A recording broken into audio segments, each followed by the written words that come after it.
first game, so I guess why not, you know? Yuna did really surprisingly well on it, like we were talking about. He did the flicker kicks perfectly, he didn't mess it up once. But at the same time, they just gave up two really strong, comfortable picks for A77, the Popol and the Esmeralda. Yeah.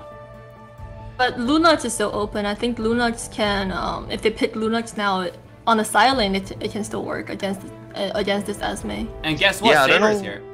I don't know why they... Oh, you're right, Saber. But I don't know why they went Lunox mid that game. A lot of the time, Lunox is way better on the side lanes, I feel. True. Yeah, you have a lot more farm early games. And yeah, she's just so strong in lane. Like, you can't really walk up to her. Nobody can really trade. Like, I feel like they would have been a lot better if the Lunox was versus the Alice or something, but she was just always at mid lane. True.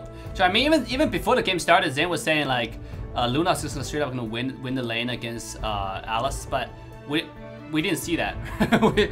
we saw Lunox end up going to mid lane. So this game ban picked so far, Farsa, Lunox. So that kind of gave you the picture that Lunox for Team Sexi gonna go to the side, and we're gonna have Farsa in mid lane, one of the most comfortable hero for Nicolette. And the other side, we're gonna have Chang'e and Esmeralda and Popol. So right now for A77, they're still having one side lane they need to figure out, or possibly having Chang'e's side, because we've seen that quite often, especially going against someone like Lunox. You know, when you have Lunox on one side, you might want to consider a range hero on the other side as well. But I don't think we've seen much success on Chang'e's side, besides that game where I think Chitin went Chang'e on the side lane. I think that's the only game that seen success throughout this whole tournament where you have a Chang'e side. Yeah. I mean, you're absolutely true. Like, on that, I mean, statistically speaking, I don't think a lot of the heroes actually, you know, worked out pretty well. Worked out well in this tournament. To be honest, like Saber still got banned. I don't even think Saber performed that well in this tournament. So if you especially look at, I think the team that picked Saber the most was Goth Money from last week, and then they didn't do so well at all. They were doing well early game with Saber, but surely Saber kind of skill off in late game, so he's not able to grasp the art of scaling. You're gonna fall behind real quickly, and when Saber fall behind, he's more of a support than. In fact, we saw Saber being played as a support in this tournament. So like a lot of heroes, I think, will work in a particular comp. I'm just kind of baffled by the Saber ban, to be honest. I think Saber is such an easy counter. You can counter Saber so well, so easily. I mean, not everybody plays Hanzo the way that Dave does. I know. Not everybody's called Danzo, right? It's just a little bit built different. But come to this next pick right here. What do you suspect is gonna be the pick, Zane? Probably a jungler, to be honest. You can see there's so many jungle bans again. I think they might just want to secure. Yep, Lancelot. That's smart, actually. Take it away from best player. Let's just have Ling with just taking another jungler away from him. I mean, yeah, they're probably not too scared of the Ling anymore since they just went Versa and it didn't really work out. So might as well take the Lancelot. True. But also last game is a little bit different though. Last game we do have a little all entire team being like late game, where this game Team Sexi does have Farsa, does have the Lolita to help out a little bit more in early game. Lolita's skill 1 actually doing the same amount of damage. And you have Chao on the side instead of Esmeralda or Harith. So like overall, their team comp, Team Sexi team comp this game is a lot more balanced in my opinion than the previous match. Yeah, I like their team comp better than A77's comp this match. They have too much magic damage on the side of A77. That Esme, Chang'e, and Alice. Don't like how. I feel like I might actually like A77's draft a little bit more this game. I don't know. But it is going to be really hard for this Alice if this Lunox is put side lane. So we'll have to see. Also, Nicolette bringing out the Farsa again. Yeah, and that's one of the most comfortable heroes. As we step into the land of Dawn right here, guys. This game on the blue side, we are going to have Team Sexi with Ling, Lolita, Chao, Farsa, and Lunox. And on the red side, on the opposition, with A77, Esmeralda, Alice, Lancelot, Chang'e, and Popol and Koopa. I'm your caster. Oh, just about to say it. I'm your caster, Liz. Go ahead. I'm saying, it seems like Chitin has been doing Chao for every single game. Wonder why is that? Like why he always goes tank on Chow. As a bait, have you heard of a Layla tank? I think he'd do something similar.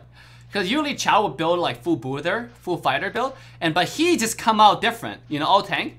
And people are like, we have to focus on Chow, he's squishy. And they throw everything at Chow, Chow doesn't die, and Chicken just walk away laughing. You could even see his emblem, he went tank emblem. Yeah. Instead of like an assassin emblem. Saw yesterday he made a mistake on his emblem, but it seems like he purposely picked the tank emblem. Chow. I mean, Sexi's been they seem to always be securing this mid crab. Yeah, and that's really smart to be honest. The first objective, you know, to come together and get some vision. Look at top lane, Lunox versus Esmeralda. I feel like again though that the mid crab is just the reason it's so good is because your mage is level 4 for the turtle, yet they're never focusing on the turtle, which is I keep talking about it, but it's so upsetting to me that they just feel they don't want to fight it ever. Because they're gonna have the mage advantage a lot of the time. Speaking of mage advantage as well, they have Lolita to counter the Chang'e completely. Yeah. I know Shark likes to play that a lot versus Chang'e, and it works out quite well actually. I feel like Chang'e has always been a decent tank. Decent tank? Tank? Yeah. I think you meant Lolita. Yeah, I mean Lolita, my bad. Looks like we have a little bit of vertical trading, but Team Sexy will come off on top right here as Chow will walk away and just give up the bottom lane tower completely. Top lane though, the first blood did end up going to the side of Team Sexy, and now they're gonna turn around and continue to go to this first tower, and then most likely will take it down with 4 people right here. It's a race. Yeah, Rek'Buff also being taken by Chang'e here if you see. Yeah. And then again, the turtle, because they pushed the same tower that was near the turtle, they're now going to get the... I think every single game they've gotten the first turtle, right? Yeah. Every single game. Every single game, Sexy always rotates the opposite lane. Turtle is spawn. I mean, maybe best player was just playing the other game, other MOBA, and he was heavily influenced by a different strategy. So now in the mid lane, you can see with that turtle, everyone's level 4, including Popo and Koopa on A77. That's surely gonna give them a huge lead. And speaking of huge lead, Popo and Koopa does jump in with the stun. Esmeralda jump in, not gonna follow up the Chin CC, and Lolita will get himself to safety. Quite aggressive play, but A77 just ended up wasting some skills.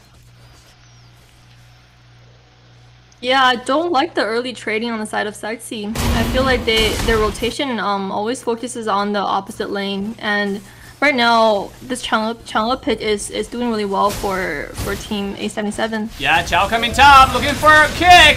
The target isn't a Chang'e, but activating the flicker to get himself away, but Lean will jump in. He finds the ultimate, he finds a kill. The kick will be on the Lancelot, who's taking low, he's trying to get a kill. He gets kill number 1, can he get away? 1 versus 4.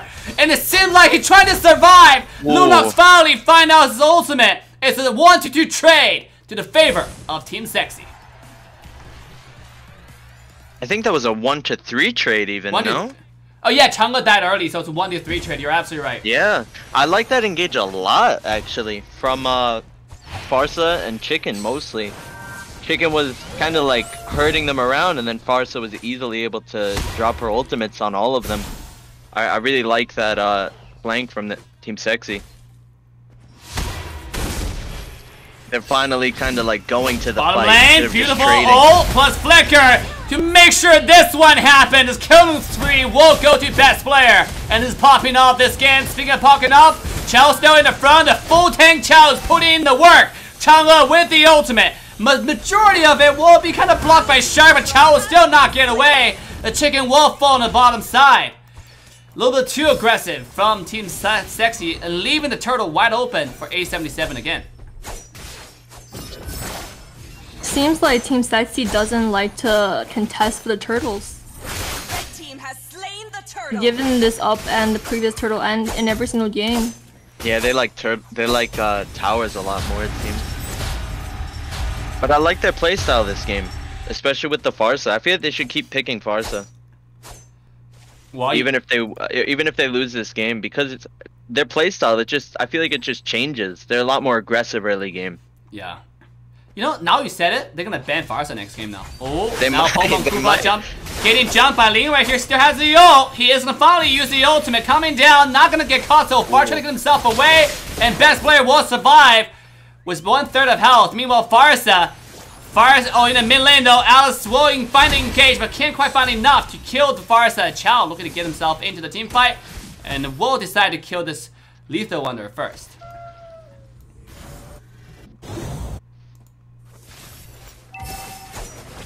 Seems like both teams are pretty even on gold at this point.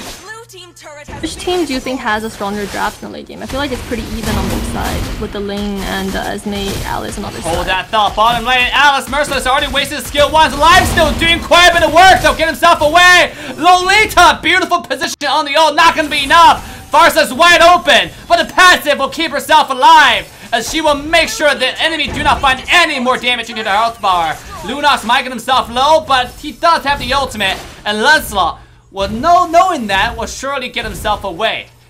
It's just trade off on skills, but Team A77 does get a mid-tier 1 tower. Lancelot in the mid lane, though, getting knocked up, taking quite a bit of damage, getting kicked up, and getting taken out. Lolita will find a kill. Alice, jump in the team fight. Ling cannot find a kill. Esmeralda, as best player, will get himself away. Esmeralda will survive with 1 HP. Farsa draft and its combo with Chow really works out for Team Sexy. I feel like even best player goes a lot more aggressive when he knows that Nicolette is on Farsa, because I don't know, the second game he wasn't this aggressive, I feel. And the most aggressive games were mid lane, though? The higher end, this game right here when they drafted that. I think that's kind of their key to winning this entire series, I feel, is the Farsa pick. Yeah. Well, before the next action, so back to Liz's question, I was wondering that too. Which team do you think have a better late game skilling thing? Honestly, probably Red, just because of the Alice. She just does so much damage late game that it's gonna be really hard to deal with her. Yeah. Oh, it's really hard to say, because both teams have several mages. And which item do you think is better for against this comp? Radiant Armor or Athena Shield? Versus Red? Wait, hold on, Lancelot jumping in. He wants to kill a turtle with the ultimate, but it won't cost himself very, very low. Lee jumping in. Mega kill goes to the jungler. As far as that will find himself a little bit of tree in the mid lane, he will get kicked. But Chow is building full tank. He does not have any damage. Merciless though, they will show no mercy to him, and he will fall. A 0-3 trade despite a turtle going to the side of Team Era77. And Chitin is tanky, is really, really tanky. It seems like he opted out all the damage for the tankiness, and he's just unkillable. Yeah. Alice was half HP. Another kill go to the favor of Team Sexy right now. They're just straight up, you know, going all out. They're trying to win this game, trying to get to the match point. Yeah, and they were able to catch back on gold. They're now about 2k gold ahead. Ooh. Look at that. It's interesting to see that they're only that far ahead with 8 kills above their enemies. I guess that's because of all the turtles, though. They still haven't secured a single turtle. Yeah. I mean, they did so good that team fight, though. It's interesting why they just don't fight every single turtle at that point. Like, they just 3-0'd Area 77 in a team fight at turtle. Top lane, Esmeralda. Like, fight them. Will be taken out one more time. Chow with the kick this time onto the Popo. He will be taken out. Instant disaster to the side of A77. Monster kill goes to best player. This jungler is showing no mercy this game at all. And kills-wise, they're doing so well. In the team fight, they're winning every single team fight inside of Team Sexy, and I think right now they're converting the advantage on team fights into objectives. Yeah, they are. I mean, look at. I just want to talk about Chow's farm. Look at Chow's item. Curse helmet, Dominance Ice. It seemed like he's going for another magic resist item, knowing how many mages are available. You have Esmeralda, you have Chang'e, you have Alice. Most likely it's going to be a Radiant Armor. If he gets all those items, it's going to be quite scary. Though, stun will come in onto Nico, who will pop the Purify. Lolita get a stun this time onto Popo Kuba one more time. He's taking down 1 HP. Leading Scarlight, they're going for the second one, and he won't get it. I mean, the biggest thing that we notice in all these games is the Farsa draft. The Farsa really gives, I guess, Team Sexy a lot of confidence, and also is really boosting their team fights. Whenever they have a Farsa drafted, they're just playing like a different team. Speaking of playing like a different team, then not only did they get the lore, they also secured another kill on Lancelot. I mean, does Team Sexy even stand a chance? Does Team A77 still stand a chance in this game? Honestly, I'm not too sure, to be honest, anymore. It's already a 6k gold lead, and the Lord hasn't even spawned yet. We do have a lot of weight. Yeah. Has the Lord died, or it just hasn't spawned? The Lord hasn't spawned. Yeah, it's okay, the first here it comes. Here it comes in. Yeah. 15-2 on nearly a 6k gold lead is going to be really, really difficult. I feel like this is the best game we've seen from Team Sexy in this whole series so far. I think it was better than the first game. It's really clean, this one. Yeah. Chow, if they win this, that means Chow has a 100% win rate so far in this finals. Yeah, and I think the first game is more like Team A77 couldn't do much, but this game is just Team Sexy did really well towards the late game.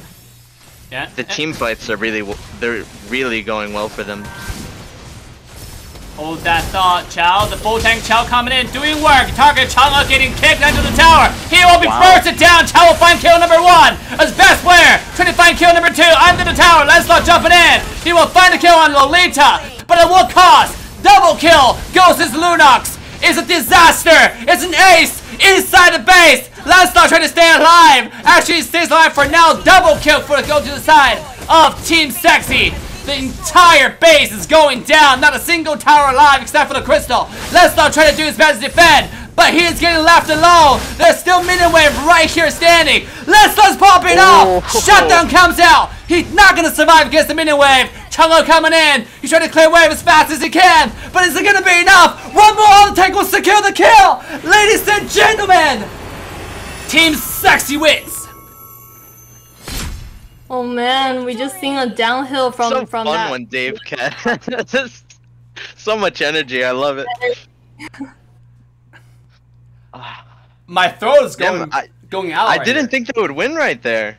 Chang'e versus fucking Farsa at the base. 1v1. I thought that Lancelot was doing really good trying to clear the waves. He got the double kill. I don't know if he had the dashes anymore to kill the Farsa, or he just didn't go for it. I couldn't see. I think he had to make a decision between clearing the wave and killing that Farsa, and there wasn't just wasn't enough that he could do at that point. I mean, even if they defended that, it's pretty much GG. Whew. Wait, talk about this series can turn on a dime, right? Look at the tanked damage from Chicken. Double the Lolita. I think Chitin is about to make tank Cho on the silent meta in NA. I mean, it makes a lot of sense. If you really think about it, if Chow goes tank, it's gonna be really, really a problem to deal with, right? Because Chow, the most thing he offers is quad control. Like the fact how mobile he is, and add on top how tanky he is. Chow was played as support, but support Chow never had any farm. Now you had like silent Chow, who comes to the team fight all the time, who's really hard to kill. I like it. Chow might be banned next game, to be honest. I wouldn't be surprised if it is. Yeah. Chow and Farsa. Chow and Farsa. They're players on the side of Sexy. That will definitely be the center of attention here. But before we get to the next game, ladies and gentlemen, the next giveaway will draw 2 Star Wars skins right after we come back. So I'm going to quickly send it over to our incredible host, Sky, who will tell you more all about it. Sexy retaliating that